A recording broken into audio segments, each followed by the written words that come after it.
بسم اللہ الرحمن الرحیم۔ سوال یہ ہے کہ کمیٹی سے خمس کیسے ادا کریں؟ تو جواب میں آیت اللہ سیستانی فرماتے ہیں اس کی مختلف صورتیں ہیں۔ پہلی صورت یہ کہ بعض اوقات انسان کمیٹی کی قسطیں اس پیسے سے جمع کرواتا ہے جس پر خمس واجب نہیں ہوتا، جیسے میراث کا مال، اور دوسرا حق مار سے حاصل شدہ رقم۔ تو اس کا حکم واضح ہے کہ ان قسطوں کا خمس ادا کرنا واجب نہیں ہے۔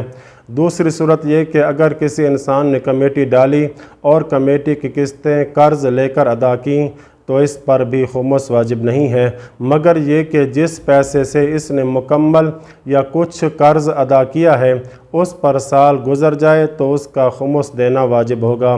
تیسری صورت یہ کہ کسی شخص نے کمیٹی کی قسطیں ایسی آمدنی سے ادا کیں جس کا خمس نہیں نکالا گیا تھا، اور کمیٹی کی قسطیں ادا کرنے سے پہلے اس پیسے پر سال بھی گزر چکا ہو تو اس کا خمس دینا فوراً واجب ہے۔ وصلی اللہ علی محمد و اہل بیتہ الطاہرین۔